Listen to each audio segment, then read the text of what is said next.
उत्कर्ष ओडिया कार्यक्रम को समस्त को स्वागतम। आज आम कार्यपत्रिका 27 विषय आलोचना करवा।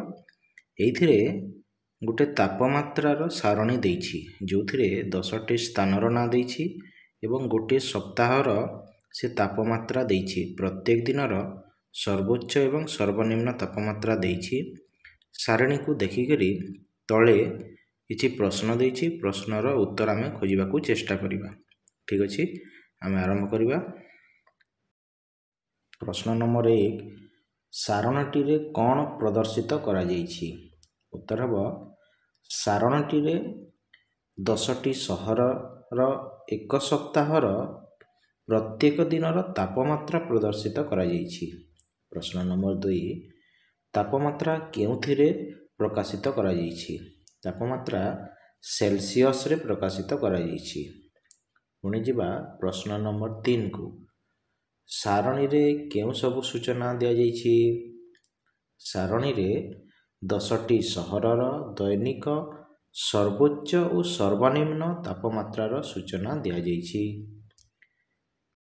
परवर्ती प्रश्न नंबर 4, रविवार दिन भुवनेश्वर और कोरापुटर तापमात्रा रे कौन देखुछ? उत्तर हम रविवार दिन भुवनेश्वर तापमात्रा कोरापुट ठारू अधिक अछि। पुणी जिबा प्रश्न नंबर 5 को, मंगलवार दिन पारादीप और पुरी सहरर तापमात्रा रे कौन पार्थक्य रही?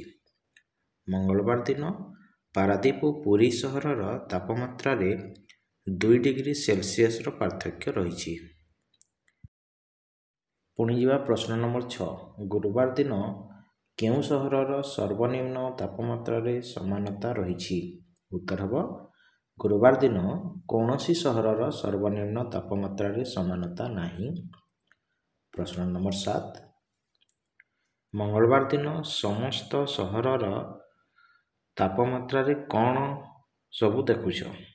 उत्तर हम मंगलवार दिन समस्त सहरर तापमात्रा रे 5 रु 12 डिग्री सेल्सियस रो पार्थक्य रही। प्रश्न नंबर 8, बारिपदा सहरर सप्ताहक तापमात्रा रे कौन देखुछ? उत्तर हम बारिपदा सहरर सप्ताहक तापमात्रा रे सर्वाधिक 38 डिग्री और सर्वनिम्न 20.5 डिग्री सेल्सियस थिला।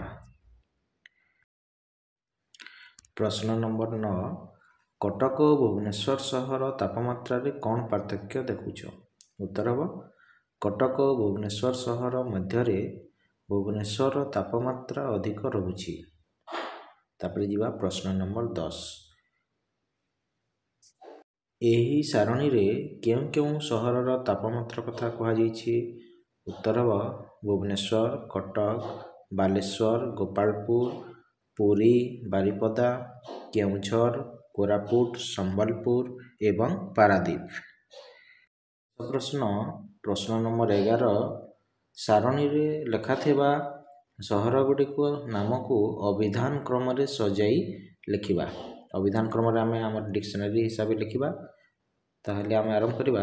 प्रथमे हबो कटक, तापरे केउझर, कोरापुट, गोपालपुर, पारादीप, पुरी, बारिपदा, बालेश्वर, भुवनेश्वर एवं शेष रे हबो संबलपुर।